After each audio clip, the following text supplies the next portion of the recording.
melanjutkan organisasi masyarakat. Nanti begitu ada kabar enggak. Dan jauh ini cukup gitu ya. Makasih. Thank you. Ormas barunya Anies bisa menunjukkan bahwa Anies bisa eksis dan bisa hebat gitu ya. Tanpa misalnya PKB, tanpa juga PKS dan tanpa Nasdem.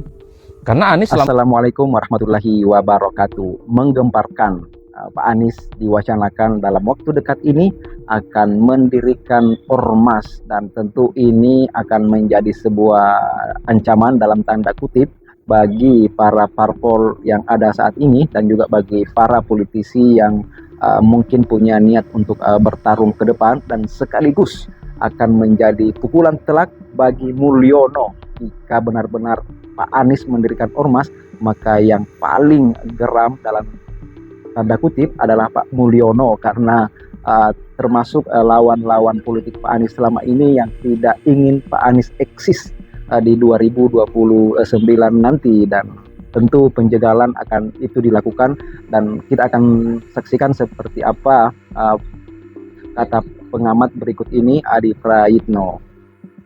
Nanti begitu ada kabar enggak. Harus banyak dibekali. Jadi guru-guru kita perlu dibekali dengan metode-metode pendisiplinan yang benar, metode pendisiplinan yang baru, sehingga metode-metode lama yang sudah tidak tepat lagi itu tidak digunakan. Nah, sekolah kemudian perlu memastikan bahwa tindakan-tindakan yang dikerjakan guru adalah tindakan yang edukatif sifatnya. Ya.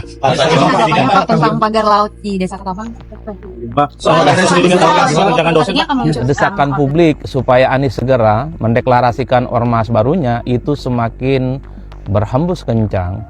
Bukan hanya muncul dari para pengikut, bukan hanya muncul dari kalangan publik secara umum, tapi misalnya ada sejumlah politisi dari Nasdem misalnya yang mencoba untuk memberikan dukungan kepada Anies untuk segera mengumumkan ormas baru Anies ya. Ini tentu sebagai bentuk perhatian politik kepada Anies yang masih dinilai punya potensi untuk menjadi salah satu calon pemimpin di 2029. Ormas baru Anies itu pastinya dikaitkan demi kepentingan politik menyangkut tiga hal ya. Pertama, ini sekali lagi sebagai upaya untuk merawat stamina politik Anies Baswedan. Suka tidak suka per hari ini kalau bicara tentang popularitas Anies Baswedan, saya kira hampir semua rakyat di Indonesia itu cukup mengenal ya. Ini tentu sebagai bagian dari investasi politik yang sudah dilakukan oleh Anies ikut tanding Pilpres 2024 yang lalu. Jadi bagaimana memori publik yang ingat dan suka kepada Anies ini terus dirawat tentu dengan adanya ormas. Dengan ormas, Anies juga bisa membangun jaringan-jaringan politik yang tersebar di seluruh Indonesia, di seluruh provinsi, di seluruh kabupaten, di seluruh kota, kecamatan, bahkan mungkin tingkat desa. Karena tentu saja Anies itu tidak bisa hanya melulu mengandalkan undangan dari satu seminar ke seminar yang lain untuk menjaga eksistensi politiknya. Tentu saja Anies tidak bisa hanya mengandalkan exposure pemberitaan-pemberitaan di media ataupun hanya mengandalkan update-update status yang ada di media sosial yang dimiliki oleh Anies, karena daya jangkaunya, penunjukan eksistensinya itu tidak terlampau signifikan. Ingat loh, ada sekitar 40% masyarakat kita di Indonesia itu yang masih belum terjangkau dengan dahsyatnya media sosial ataupun media mainstream. Jadi dalam konteks itulah kemudian ormas itu menjadi penting sebagai instrumen bagaimana Anies itu membangun jejaring politik, menyampaikan gagasan dan visi besarnya terkait dengan bagaimana Anies itu punya style membangun Indonesia itu semakin mantap di masa-masa yang akan datang. Itulah yang saya sebut tujuan utamanya adalah untuk menjaga eksistensi dan merawat stamina politik Anies di kemudian hari sebagai begal untuk maju Pilpres di 2029. Nah yang kedua tentu saja, ini kan sekaligus sebagai uji materi kepada Anies Baswedan yang katanya punya popularitas tinggi, punya elektabilitas tinggi, bahkan runner up waktu Pilpres 2024. Artinya ormas ini kan secara otomatis akan membentuk organ-organ politik yang kemudian dia berjejaring dan selanjutnya akan dijadikan sebagai kaki-kaki politik Anies untuk merangkul, untuk meyakinkan dan mengonsolidasi pihak-pihak yang selama ini merasa memberikan dukungan politiknya kepada Anies. Ormas itu adalah satu instrumen untuk mengukur sejauh mana seseorang itu punya networking, seseorang itu punya kekuatan, seseorang itu punya daya adaptasi yang bisa diterima oleh publik. Karenanya Anies yang katanya punya nama besar, Anies yang katanya populer dan disukai oleh publik, terutama di kalangan pemilih Islam, batu ujinya adalah dengan cara mendirikan organisasi sosial yang tentu saja kalau betul ini Anies banyak pengikut dan banyak followernya, pastinya secara perlahan publik akan berbondong-bondong dan memberikan dukungan politiknya kepada Anies. Atau justru sebaliknya, ormas baru Anies ini ya nggak laku. Atau sebaliknya, ormas yang didirikan oleh Anies ini bisa jadi batu ukur bahwa sebenarnya orang tidak terlampau suka sebenarnya dengan Anies, ataupun tidak terlampau memberikan dukungan politik kepada Anies. Ya karena memang kehebatan Anies selama ini karena ada partai-partai politik yang menyokong di belakangnya.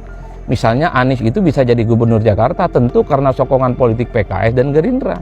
Jangan-jangan ketika Anies bikin ormas baru, tak lagi bersama PKS, tak lagi bersama dengan Gerindra, ya orang yang mau bergabung dengan Anies Baswedan di ormas barunya itu tidak ada. Kan ini kan untuk menguji sehebat apa sebenarnya Anies itu tanpa partai politik. Atau dengan ormas barunya Anies bisa menunjukkan bahwa Anies bisa eksis dan bisa hebat gitu ya. Tanpa misalnya PKB, tanpa juga PKS dan tanpa Nasdem.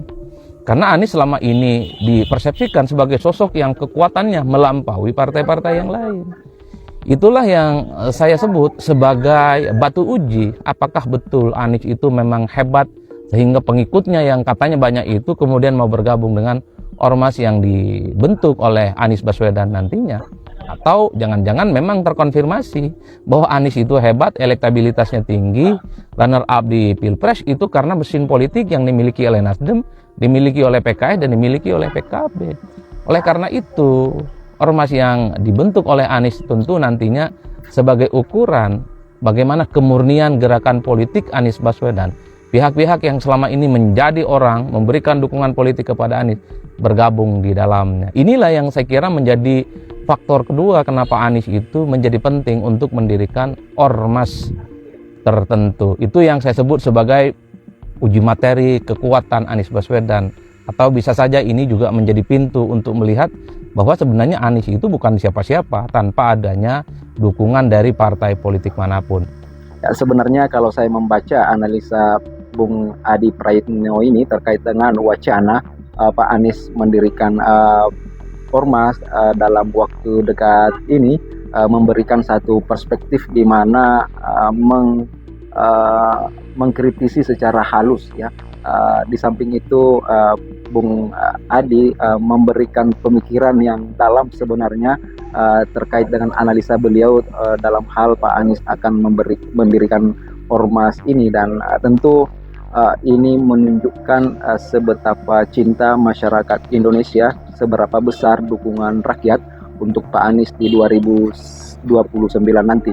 Tapi saya di sini tidak akan mengulas kembali apa yang disampaikan oleh Bung Adi Praitno, tapi saya juga akan menghadirkan satu perspektif baru, sebuah analisa jika memang Pak Anies ini mendirikan ormas ya.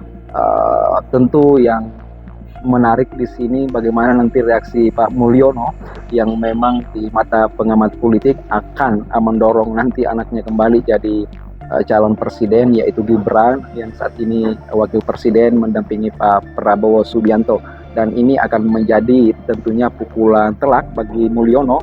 Dan jika Pak Anies mendirikan ormas ini, kita akan melihat nanti bagaimana reaksi ya ternak-ternak Mulyono ini.